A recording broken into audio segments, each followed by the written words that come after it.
Apparently, the Minnesota Wild, along with the NHL, they have missed the memo. Over the last 12, maybe 18 months, the NHL has made a point of boasting about their newfound faith. The National Hockey League is a proud member of Woke United Methodist, and they want you to know it. They have organized and sponsored special hockey tournaments catered towards children and young adults who are confused about their own gender. Who knows? In the near future, perhaps the AHL is replaced with the THL, Transgender Hockey League. That way, they have a minor league feeder system dedicated to the important stuff.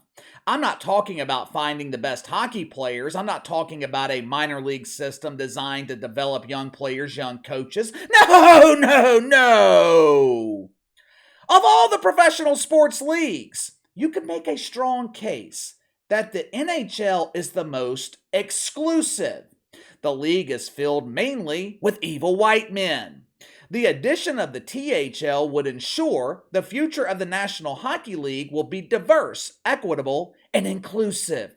Hockey is for everyone except dentists. They have too many teeth.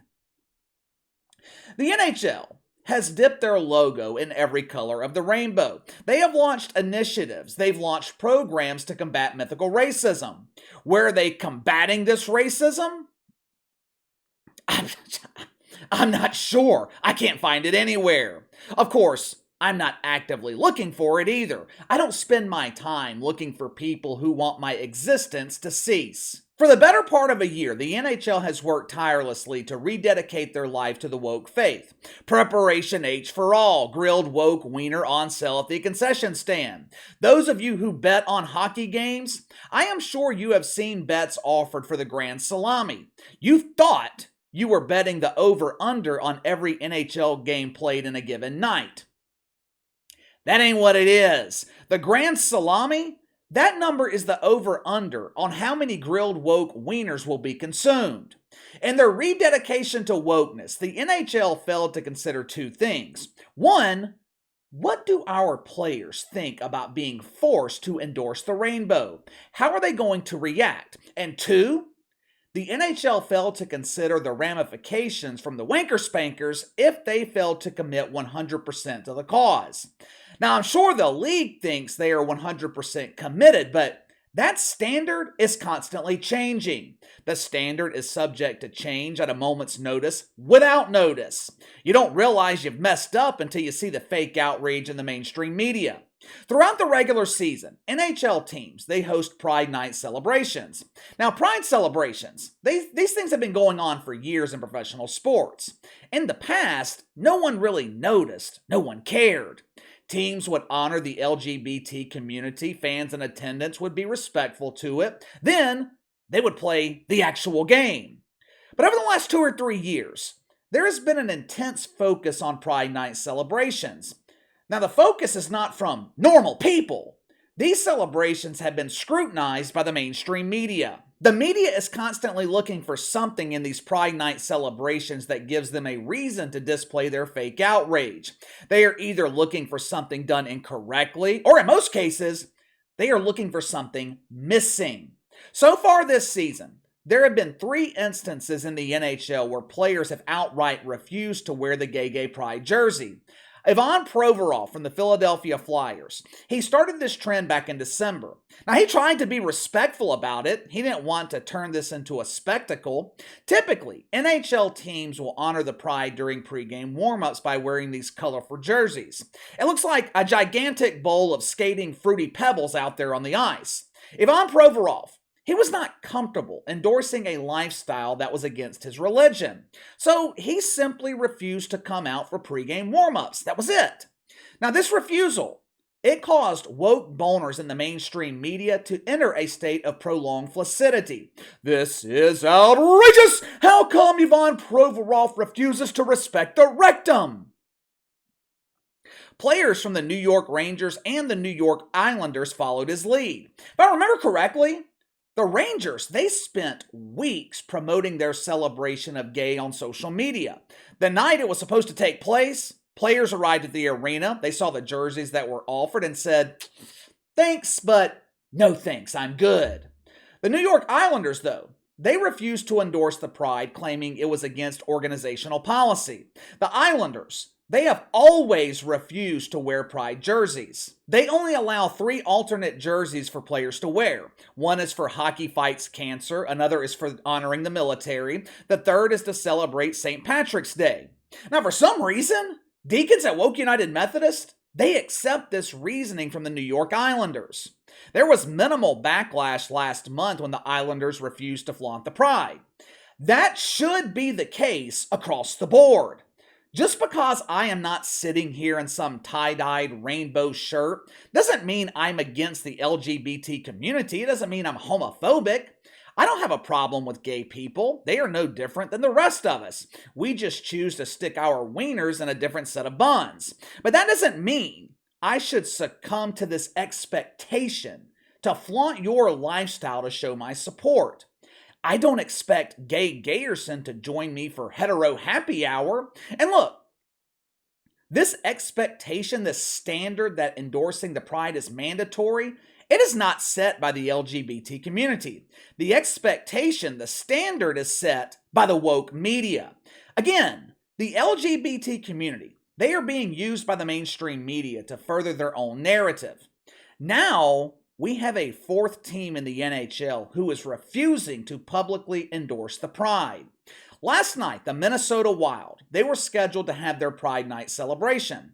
Instead of the typical display we've come to expect where drag queens are dancing around during halftime, unconfirmed male birthing persons showing off alternative methods of use for a hockey stick, grown men choosing to identify as women doing their best impression of Jackie Mahomes, the dancing queen. The Minnesota Wild did none of that bullshit last night. Instead of having an in-your-face celebration, instead of sending out a giant virtue signal meant to excite woke boners in preparation of a long night of wanker spanking, the Minnesota Wild, they decided to honor the LGBT community by doing things that actually make a difference. Players bought and donated tickets to QueerSpace, a charitable organization that offers mentors to LGBT teenagers who are struggling with their identity. The organization donated suites to Twin Cities Pride, another charitable organization designed to assist members of the LGBT community. They also donated suites to Twin Cities Queer Hockey and Team Trans. I'm not making that up. Team Trans? Apparently, Team Trans is a real thing. 17 of the 20 players from the Minnesota Wild, they used the preferred tape of the shitfucks during pregame warmups. Rainbow tape.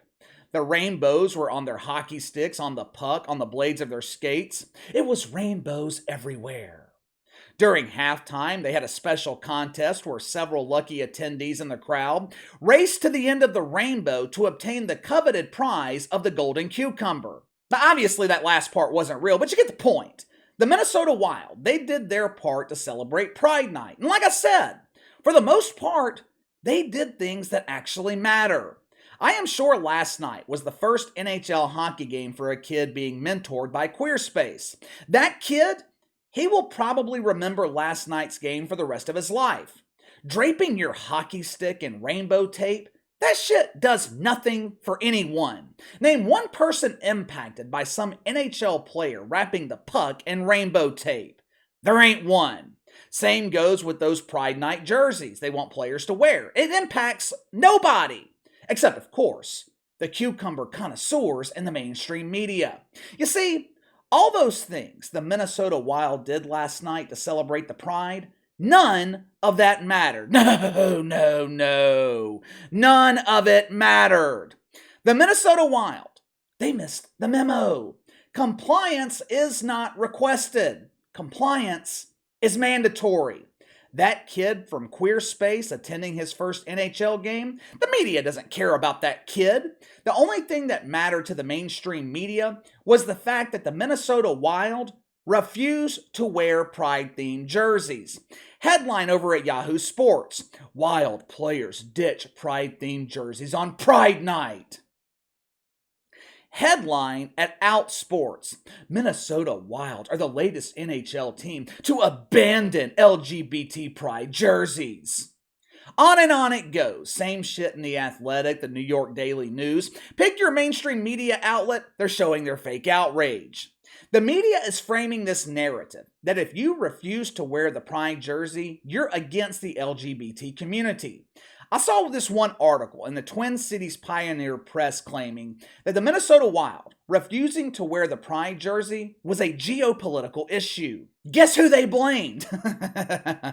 Russia. Yeah, good old Mother Russia. It's all Vlad's fault. Like I said earlier, Pride Night celebrations in the NHL, the NBA, these things have been going on for years now. They used to be what they were intended to be. The league takes a night to recognize the LGBT community. That's it. No different than HBCU night or family night or the hundreds of other nights that are celebrated throughout the regular season. But the media has put this intense focus on Pride Night celebrations, trying to find something to cause fake outrage, trying to find something that proves professional sports are filled with toxic masculinity. What they're really doing is trying to force you into acceptance and compliance. You are not allowed to refuse based on your religious beliefs. They call you intolerant. But if you ask atheist Abe to endorse Jesus, you're infringing on his personal rights. They can infringe on your rights, you just can't infringe on theirs. Are you starting to understand now? Yahoo Sports claimed the Minnesota Wild took a step in the wrong direction last night. By not wearing these pride jerseys, Yahoo claimed the NHL's message of hockey is for everyone is nothing but empty words. Another article said, sports used to be a bastion of toxic masculinity, but now we are seeing sports evolve. Well, which one is it? Is it a step in the wrong direction, or is this evolution? Leagues are not evolving. They are being forced into compliance. But credit to the Minnesota Wild for taking a stand here. Credit to the Minnesota Wild organization for listening to the concerns of their players. Clearly, players were not comfortable wearing the pride jerseys. And you know how many people were affected by that decision? None. The only ones affected were the shitfucks in the mainstream media. But give me your thoughts. Minnesota Wild refused to wear the gay pride jerseys. We are starting to see this more and more throughout professional sports. Saw it in Major League Baseball last season with the Tampa Bay Rays. This is the fourth team in the NHL refusing to wear the pride jersey. Is this resistance? Is it becoming some sort of a trend, I guess you could say? Are we going to see this resistance more and more in professional sports? You let me know. Sound off in the comments below. Make sure to like and subscribe. Click the notification bell to receive all notifications from the channel. Best way to contact me is by email at btlkc84@gmail.com. KC_BTL84 on Twitter. I'll see you guys tomorrow.